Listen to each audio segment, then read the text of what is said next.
Relógio marcando 8h02. Antes de eu abrir aqui o microfone para o nosso convidado de hoje, quero falar para você do que está ocorrendo hoje, né? Olha, para você ficar muito bem informado, hoje tem a corrida contra o relógio, às poucas horas do início da sessão na Câmara, que decidirá o destino da segunda denúncia contra Michel Temer. O presidente e a oposição mexem as últimas peças do xadrez político de Brasília, enquanto a oposição aí ameaça esvaziar aí o plenário para impedir a votação e faz aí nova tentativa no STF para fatiar a denúncia contra Temer. E os ministros Eliseu Padilha, Moreira Franco e o governo tentar também evitar o desgaste aí, garantindo, né, quanto antes o quórum para o início do debate e votação. O resultado das investidas de ambos os lados é incerto, mas já há um custo. 687 milhões em verbas para os deputados liberados só em outubro. E ainda falando do Planalto, olha, é bom lembrar que hoje, né, em meio à votação da denúncia contra Temer, vamos ter aí o famoso cupom, que se reúne hoje à tarde para definir a taxa básica de juros. A estimativa de analistas no mercado é que a Selic será reduzida dos atuais 8,25% para 7,5% ao ano. Com o recuo aí da taxa básica de juros, o rendimento da poupança também deve ficar menor a partir desta quinta-feira, dia 26. Doutor, bom dia, o que significa isso? Bom dia, Milton, tudo bem? Prazer enorme aqui estar com vocês, os seus ouvintes e tal. Você falou o que significa isso com relação ao cupom? 8,25% para 7,5% ao ano. É uma das menores taxas que a gente tem em termos de taxa Selic, né? Isso é muito bom, né? O fato de... Eles estão prevendo aí, as consultoras na área financeira, que tem uma queda de 0,75, né? Ou seja, a gente sai de 8,25% ao ano, né, de taxa para 7,5%, né? Eu gostaria que diminuísse mais ainda. Por quê? Porque o que vale, na verdade, é a diferença entre a taxa Selic e a inflação. Então, se a inflação está muito baixa, por exemplo, estava em 2,7 alguma coisa, agora cresceu para 3,06. Então, a diferença entre a taxa Selic e a inflação está um pouco acima de 4 pontos, né? Talvez fique agora em 4,5 pontos. Ainda é uma taxa muito atraente, vamos supor, para aplicação em bancária, né? Para o rentismo, né? Eu acho que isso não é bom. Eu acredito que 2 pontos acima da taxa da inflação seria excelente, porque aí, vamos dizer assim, todo mundo tem que se coçar e se virar para poder ganhar dinheiro, né? Ou seja, tem que investir, tem que produzir, não adianta ficar assistindo em casa assistindo televisão e achar que vai ganhar dinheiro, né, com o banco. Eu acho que tem sido feito um trabalho bom pelo Banco Central, mas eu acho que podia ser um pouquinho mais rápida essa diminuição. Todo mundo tá apontando para 7,5% hoje e está apontando já para 0,5% no final do ano, ou seja, no dia 5 e 6 de dezembro deve ter a última reunião do cupom e deve fechar em 7% ao ano, que é uma boa taxa, vamos dizer assim. Agora, podia ser menor. Eu acho que podia ser menor porque a inflação está baixa. E aí, comentando um pouco sobre a inflação, Milton, o que acontece? Nós não temos uma inflação de demanda. Eu não vejo, por exemplo, o povo comprando muito. Teve alguma coisinha aí, uma melhorinha agora no Dia das Crianças e tal, mesmo no final da semana do Dia das Crianças. Mas não há uma inflação de demanda. Os preços não sobem. O que tem subido são os preços administrados pelo governo, né? Então é o petróleo, né? Agora você citou aí a energia elétrica, né? Até eu gostaria que o senhor explicasse para os nossos ouvintes, o senhor que também é da área, o currículo do senhor fala bastante dessa parte. É o seguinte, a Agência Nacional de Energia Elétrica autorizou nesta terça-feira o aumento de quase 43% no valor da tarifa máxima. Com isso, quando a conta estiver no patamar de 2 bandeiras vermelhas, a taxa extra passará de R$ 3,50 para R$ 5,00 para cada 100 kWh. Traduz pra gente, doutor. Não, você vê, você tem, quando você tem, por exemplo, aqui no Brasil a gente adotou esse regime de concessões, né? Então, por exemplo, a palavra privatização virou uma palavra mal vista, né? Então você dá a concessão para algumas empresas administrarem um determinado negócio, no caso da energia elétrica, uma determinada região. E aí, o que você faz? Ela não tem o direito de aumentar essa tarifa, né? Ela tem que, para aumentar essa tarifa, ela tem que passar pelo governo, e passar pelo governo significa passar pela agência reguladora. No caso que nós estamos falando da energia elétrica, é a ANEEL, a Agência Nacional de Energia Elétrica. E ali eles, vamos dizer assim, decidem de comum acordo de quanto será a bandeira, de quanto será o aumento da energia, com base, numa série de fatores, né, que levam a esse aumento, que na minha opinião é muito alto. Mas o que aconteceu? Como era um preço administrado, no governo anterior, teve gente que foi na televisão e falou, não, nós vamos baixar agora a energia elétrica, né, e tal, em detrimento dos custos operacionais que o empresário, que era o concessionário da região, tinha. Então, eles seguraram os preços lá atrás para fazer vamos dizer assim, uma firula aí com o povo, né? Aí diminuiu e tal, porque eles seguraram na caneta e represaram um custo que vinha se somando. Então, as grandes empresas de energia elétrica tiveram grandes prejuízos, né? Então, eles estão tentando agora recuperar aos poucos, dando para essas empresas, para que elas não quebrem, né? Você viu o caso da Eletrobras lá, uma situação lastimável, né? E dando esses aumentos. Quer dizer, os aumentos que nós estamos tendo para esses preços, vamos dizer, administrados pelo governo, são aumentos que estavam represados lá atrás, né? Então, infelizmente, geram inflação, lógico. Então, a inflação que estava 2,7, alguma coisa assim, já foi para 3,06. E a gente vai ter que engolir, porque é um erro ainda do governo passado. Tá certo, doutor. Bom, a gente vai continuar um pouquinho falando um pouco do fluxo de caixa. Mas o cupom, puxa vida, o cupom, voltando aqui, porque esse tema ele é fundamental, vamos dizer assim. Tomara a Deus que eles diminuam um ponto. Eu sei que vai ser difícil, porque eu estava vendo as consultoras dizendo que é 0,75 e tá bom demais, né? Mas quanto mais diminuir, para nós é muito bom, porque aí você... Ajuda no fluxo de caixa? Ajuda no fluxo de caixa, sim, porque a inflação baixa, né? Vamos supor, o fluxo de caixa se mantém mais ou menos estável, né? Então, quanto maior a inflação, mais os valores do fluxo de caixa são por exemplo, não são reais, né? Tá. Mas o que tem? Hoje nós continuamos com o assunto do fluxo de caixa, né? Fluxo de caixa. Você quer fazer um resuminho? A gente falou a semana passada, né? E hoje a pergunta que tem aqui qual a fórmula, né, do fluxo de caixa? Se existe e como é que ela é aplicada? Bom, fórmula do fluxo de caixa. O fluxo de caixa é muito simples, né? A gente já comentou bastante na semana passada, mas o fluxo de caixa, com uma criança aí com 11 anos que sabe fazer a operação mais e menos, aí consegue fazer um bom fluxo de caixa. O que o fluxo de caixa é? Você pega o saldo que você tinha no dia anterior, lembrando que fluxo de caixa não é conta caixa. Fluxo de caixa é somatória de bancos, de caixinha, de investimento, enfim, é uma série de contas. Você pega o saldo que você tinha no dia anterior, soma as entradas que você está tendo durante o dia de hoje, né? E diminui as saídas que você vai ter do caixa, e você tem um saldo final no final do dia, né? Então, por exemplo, vamos supor que você fechou o dia de ontem com R$1.000.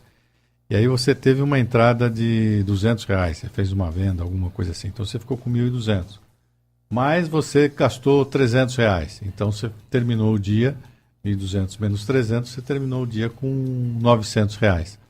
E aí você programa todos os outros valores que você tinha à sua frente, vamos dizer assim, por aqui uns 12 meses, corrige esses valores.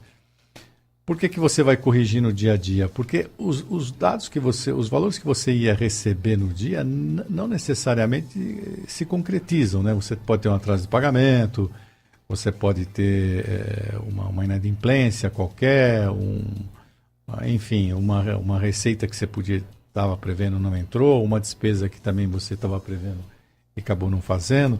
Então, é uma coisa que eu aconselho fazer isso diariamente. Isso é ótimo porque você se antecede, vamos dizer assim, às vacas gordas e às vacas magras que estão lá na frente. Então, você já vai visualizando desde já, vamos dizer, quando é que você vai precisar de aporte ou quando você vai ter sobra de caixa.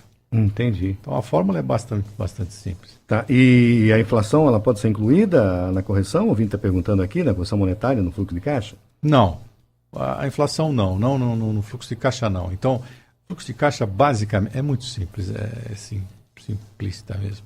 Você tem tudo que vai, quando você parte, né, o seu saldo inicial, tudo que vai entrar e tudo que vai sair, né, as suas previsões de entradas e as suas previsões de saída.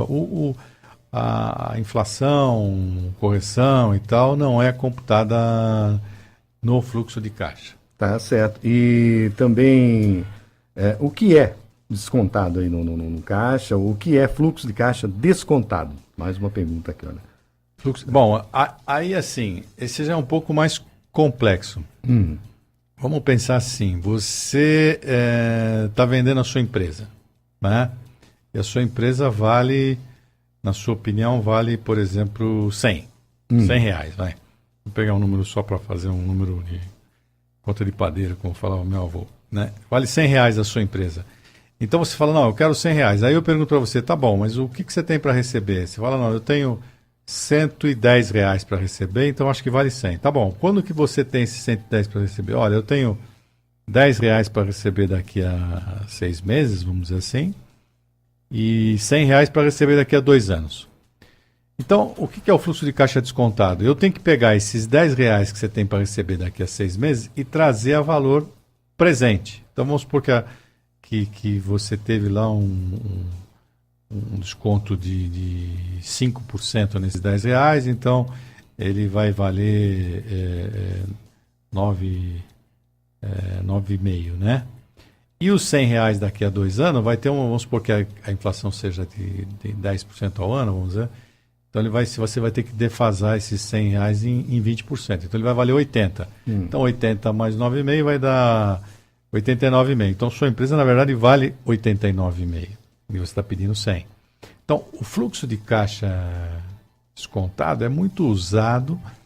Uma das aplicações, tem outras, a gente pode comentar, mas uma das aplicações é para saber realmente quanto você tem na data de hoje, né? Então, porque você pode ter uma série de coisas para receber, uma série de coisas para pagar. Se a inflação for alta e você trazer a valor presente, puxa, piora muito a sua situação, né? Você vai você descontando a inflação, né? E para chegar aqui. Então, se a inflação for baixa, o desconto é menor. Então, isso o pessoal chama no mercado de fluxo de caixa descontado, né? Trazer todo mundo para valor presente, despesas, custos, receitas, perdas e ver o que realmente você tem na mão. Tá certo, doutor. E pode ser dividido aí em operacional ou não operacional? Pode. Eu até, vamos dizer assim, eu até aconselho que se faça isso, né? Ou seja, se você puder dividir o seu fluxo de caixa na mesma planilha, você pode usar a mesma planilha, não precisa duas planilhas. Você pode pôr na parte de cima, por exemplo, tudo que é o operacional, né? Todas as receitas, custos, despesas, perdas, e na parte de baixo as receitas e as saídas não operacionais, né? Então, na verdade, e aí no final você tem lá na última linha, né? Você soma essas duas variáveis, do operacional e o não operacional. O Vini está perguntando aqui o que é operacional, né? O que é operacional? Bom, operacional tudo aquilo que vem da sua operação. Então, vamos supor, você vende geladeira, vai. Então, tudo que incide na fabricação da geladeira, então, o insumo, a energia elétrica que a gente estava falando agora, a mão de obra e tal, ela é operacional. Agora, você tem na fábrica, você tem outros itens, né? Então, itens que, vamos dizer assim, não incidem direto na produção, né? Então eles não são operacionais. Agora, as receitas, né? Vamos dizer, como é que você pode receber receita não operacional? Então, por exemplo, o que pode ser uma receita não operacional? Vamos supor, você vende um equipamento, você tem lá na fábrica um ativo imobilizado, então você teve uma entrada no bolso. Não foi fruto da sua fabricação da geladeira, mas entrou um dinheiro. Um outro exemplo, você, por exemplo, convida um sócio para entrar na empresa e, por exemplo, ele injeta dinheiro no capital social. Então, o seu fluxo de caixa melhorou, mas ele não vem da receita da fabricação da geladeira. Ou, por exemplo, você faz um empréstimo bancário, né? Ou, se não for bancário, de terceiros, né? Que seja de terceiros. Também entra um dinheiro e não foi da fabricação da geladeira. Então, uma receita não operacional. Uma outra aplicação é assim, vamos supor, você tem um fluxo de caixa gordo e coloca no banco. Esse banco vai te pagar um determinado valor lá, depende da aplicação que você fez. Você fez lá uma renda fixa, ou comprou dólar, ou comprou ouro, não sei. Entendi. Recebeu alguma coisa, então isso entra na sua receita não operacional. Então, o controle da planilha aí, o ouvinte falou, então, que é fundamental nesse momento aí para estar gerenciando tudo isso. O controle é importante. Agora, assim, uma coisa que eu acho que eu poderia sugerir, assim, você ter, vamos dizer, a hora que você fizer esse item, o seu plano de contas discriminados, por exemplo, o que é operacional, o que não é operacional, e ver a evolução, controlar isso porcentualmente. Então, por exemplo, os itens que são mais pesados dentro... Vamos dar um exemplo, vamos extrapolar, por exemplo, para nossa residência. Vamos supor que eu ganhe por mês R$1.000 e minha conta de água seja de R$20. Né? Então, eu ganho 1.000 e minha conta de água é 20. Então, eu ponho lá no meu fluxo de caixa. Então, eu ganho receita 1.000, né, de salário e conta de água 20. Agora, aí eu tenho lá duas crianças, instrução com as crianças. Então, eu gasto, vamos supor, R$300 com as crianças. E aí eu gasto com transporte mais 200. Então, no meu fluxo de caixa vai estar lá a saída R$300 com as crianças e 200 com o transporte e 20 com a conta de água. Então, porcentualmente, por exemplo, a conta de água é um percentual pequeno, vamos dizer assim. Quanto daria? Daria 20 por 1.000, dá 2%, né? 10% daria 100, 2%, né? Ao passo que, por exemplo, a conta de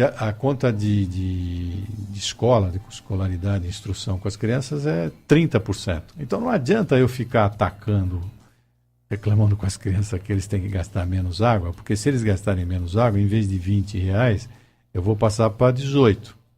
O que eu tenho que atacar é a conta de instrução, que é 300, que é 30% do que eu ganho, né? Então, eu tenho que falar, e o que você está... Vamos ver aí, como é que vamos lá negociar na escola, você está comprando muito livro, é melhor ir para a biblioteca, baixa na internet, não sei, eu tenho que arrumar uma solução.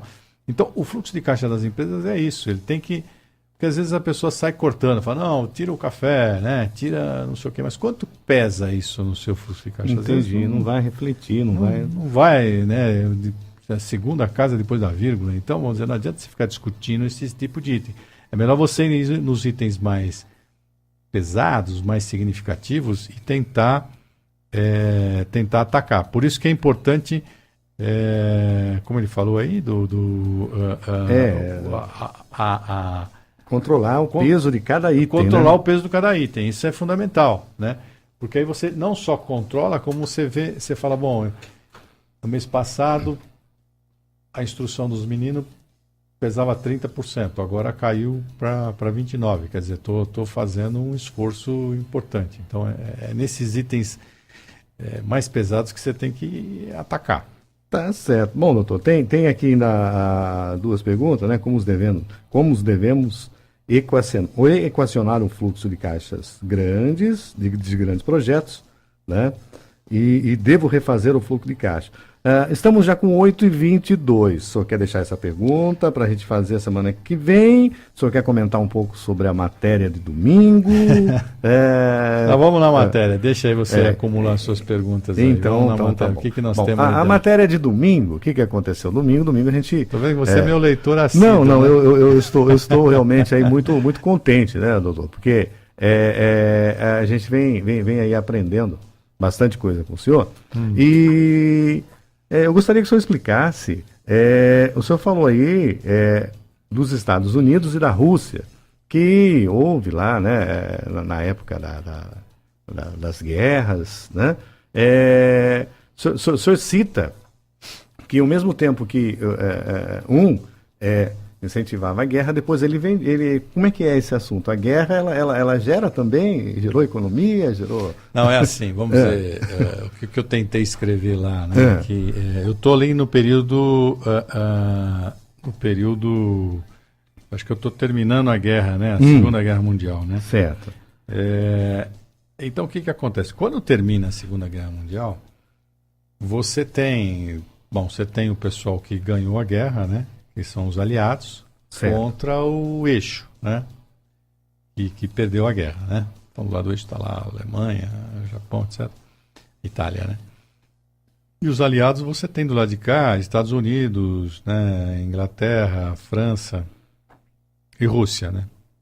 Entendi. Bom, quando você termina essa guerra, vamos dizer assim, e você faz um acordo, por exemplo, para que esses países que eram do eixo não se desenvolverem em termos de armamento. Por exemplo, o Japão não pode ter um exército, não pode fabricar armas. Agora estamos justamente discutindo esse assunto depois da Segunda Guerra Mundial, porque tem os mísseis passando em cima do Japão lá, né, do nosso amigo lá da Coreia do Norte. Então estão revendo esse ponto, né? Então a Alemanha foi dividida, né? Enfim... O que acontece? Tanto a Rússia como os Estados Unidos, eles tomam uma posição muito diferentes, né? A Rússia, ela com o comunismo, né, que já imperava ali desde 1917, ela tem a estratégia de pegar aqueles países que estão ali no cinturão dela e praticamente se apossar, né? Entendi. Agora, o americano, ele acaba tendo uma outra visão, né? Que é vamos dizer assim, o plano Marshall, né? Que é assim, vamos lá, vamos destruir os caras que estão, por exemplo, que não são capitalistas, vamos fomentar a revolução, E aí tem N exemplos, desde aqui no Chile, vamos dizer, na Nicarágua, mundo afora, né? Então nós vamos lá, nós vamos brigar, né? E vamos implantá-lo no sistema capitalista. E como é que você vai implantar o sistema capitalista? Colocando dinheiro, né? Então, por exemplo, mesmo o Japão, né? O americano já tinha ganho a guerra mundial já tinha acabado, né? Ele foi lá e soltou as 2 bombas atômicas, no sentido de mostrar que ele realmente estava tecnologicamente avançado. Então, né, destruiu Nagasaki e Hiroshima, né? Mas depois, em seguida, ele foi lá e injetou um monte de dinheiro para poder reconstruir o Japão, né? Então, o conceito dele, ao contrário do que foi a estratégia da Rússia, foi primeiro derruba para ver se eles viram né, capitalista, que é o que a gente nos interessa, né? Fomentar, abrir mercado, Entendi. etc. E segundo, vamos lá e vamos reconstruir isso tudo. Essa foi a ideia da matéria e do padrão monetário que eu pretendo terminar nesse domingo aqui, senão não acaba mais. Muito interessante. Foi da porteira para fora, 21, Jornal Tribuna Liberal, de domingo, né, 22 de outubro, sobre padrão monetária. Bom, doutor, a música de hoje, para a gente encerrar o nosso bate-papo, o senhor falou aí, é do capitalismo e do comunismo, né? Foi. O senhor assiste filme? O senhor gosta de filme? Assiste? Eu gosto, vamos dizer. O senhor pegou toda a série do Rambo? Você assistiu? Do Rambo? Do Rambo. Não, o Rambo eu assisti. Assisti por quê que eu vou te falar que assisti? Porque acho que eu era mais jovem, não sei se tinha mais tempo, o que era, né? Mas vamos dizer assim,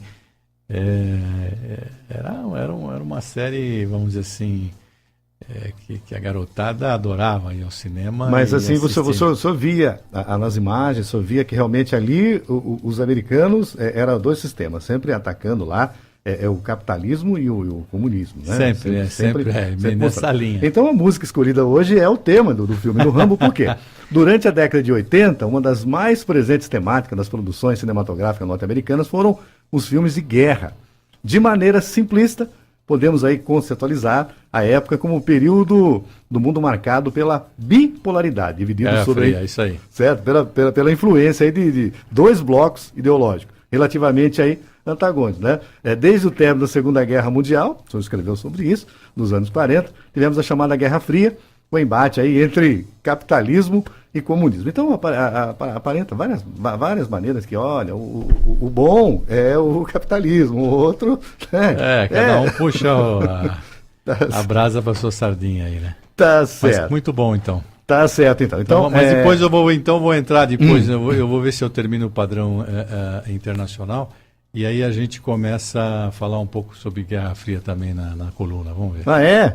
Que bom então. Não, sempre está me incentivando aqui. Tá certo. Então, doutor, um abraço para o senhor, bom dia, uma boa semana. Obrigado, Milton. E a gente então termina... Um abraço para os seus ouvintes.